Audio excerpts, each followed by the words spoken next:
कश्मीर में दहशतगर्दों की दहशतगर्दी फिर से सर उठाने लगी है। इसी का नतीजा था 5 जवानों पर हमला करके निर्मम हत्या कर दी गई। कश्मीर में लगातार जांच एजेंसियां दहशतगर्दों की कमर तोड़ने का काम कर रही हैं। आतंकवादियों के धड़ाधड़ एनकाउंटर चल रहे हैं। जमीनों पर बुलडोजर चलाया जा रहा है। लिस्ट तैयार की जा रही है। आतंकियों को ठिकाने लगाने के लिए काम शुरू हो चुका है। आतंकियों के सफाए का अंजाम तक पहुंचना बाकी है। क्या एक्शन लिया है आज फिर एनआईए ने, बताऊंगा आपको इस रिपोर्ट में। नमस्कार, एनएमएफ न्यूज देख रहे हैं आप। मैं हूं आपके साथ अभिषेक पुंडीर। देश में आज भी कुछ नमक हराम मौजूद हैं जो खाते भारत की हैं और गाते बजाते हैं पाकिस्तान की। सरकार का आंकड़ा है कि कश्मीर में अब कुल 50 आतंकी बचे हैं, लेकिन इनके सफाया पूरी तरह से अभी तक नहीं हो पाया है। जब फारूक अब्दुल्ला जैसे लोग अपनी बयानबाजी पर थोड़ी सी रोक लगाएंगे, अगर आपको याद हो तो अभी इसी महीने जब किताबों से कुछ मुगलों के चैप्टर हटाए गए थे, तो फारूक ने कहा था जिन्होंने 800 सालों तक राज किया है उनका इतिहास नहीं मिटाया जा सकता, क्योंकि मुगलों ने राज नहीं किया था बल्कि मुगलों ने इस देश को लूटने का काम किया था। इसी लूट वाली मानसिकता के कुछ पहरेदार आज भी जिंदा हैं, जिनमें सबसे बड़ा नाम तो पाकिस्तान का ही है। लेकिन अब एनआईए ने हिजबुल की कमर तोड़ने का काम शुरू कर दिया है। एनआईए ने आतंकवादी संगठन हिजबुल मुजाहिदीन के सरगना सैयद सलाहुद्दीन के बेटे की संपत्ति को कुर्क करने का काम किया है। फिलहाल वो आतंकियों के लिए फंडिंग करने का काम किया करता था और फिलहाल जेल में बंद है। एनआईए ने कार्रवाई यूएपीए के तहत की है। जिन संपत्तियों को कुर्क किया गया है वो श्रीनगर और बडगाम शहर में मौजूद हैं। संपत्तियों को कुर्क कर इन पर नोटिस भी लगा दिया गया। बाकायदा एक बोर्ड भी लगाया गया है जिस पर लिखा है, सभी को सूचित किया जाता है कि नरसिंहगढ़ मोहल्ला रामबाग श्रीनगर में स्थित सैयद सलाहुद्दीन के बेटे सैयद अहमद शकील की संपत्तियों को कुर्क कर लिया गया है। वो घोषित आतंकवादी है। एनआईए ने कार्रवाई विशेष अदालत के आदेश से गैरकानूनी गतिविधि रोकथाम अधिनियम यूएपीए के तहत की है।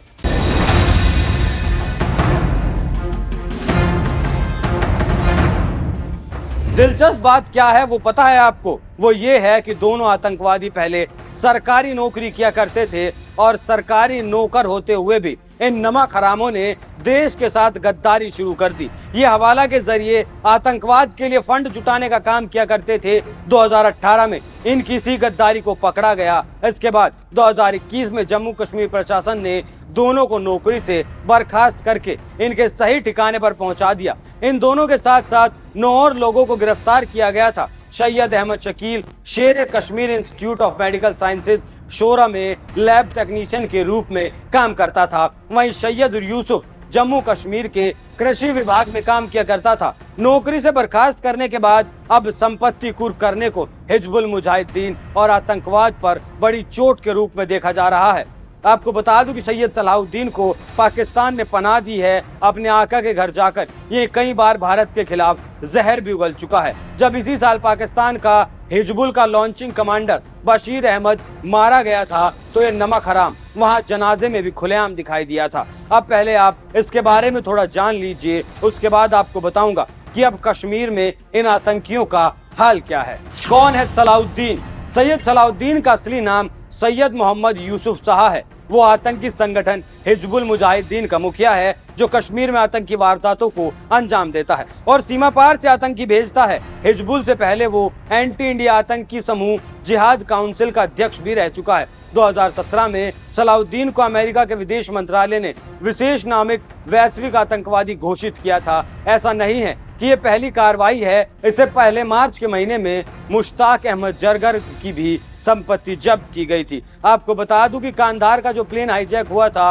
वो इसी जरगर के लिए किया गया था। इस जरगर को छुड़ाने के लिए ही वो प्लेन हाईजैक किया गया था। इतना ही नहीं, ये मुश्ताक वही मुश्ताक है जिसने तत्कालीन गृह मंत्री की बेटी का किडनैप भी किया था। संपत्तियों की जब्ती पर यह पहली या दूसरी कार्रवाई नहीं है। इससे पहले भी ऐसे तमाम नोटिस लगाए जा चुके हैं। ज्यादातर कार्रवाई हिजबुल पर ही की जा रही है। उसी की कमर तोड़ने का काम चालू है। कश्मीर में जितने भी आतंकी थे या उनके पनाहगार थे, सब बुलडोजर की रडार में हैं। करीब 200 संपत्तियों की पहचान की जा चुकी है जिन पर बुलडोजर चलना है। सैकड़ों करोड़ की संपत्तियों को अब तक जब्त किया जा चुका है। यहाँ लगातार आतंकियों के सफाई का काम चल रहा है। सेना के मुताबिक यहाँ सिर्फ 50 आतंकी बचे हैं, जिनमें से कुछ देसी हैं और कुछ विदेशी हैं। वहीं केंद्र के हिसाब से जम्मू कश्मीर में काम कर रहे विदेशी आतंकियों की संख्या 30 से 35 हो सकती है। जम्मू कश्मीर के डीजीपी दिलबाग सिंह ने बताया था कि साल 2017 में घाटी में आतंकवादियों की संख्या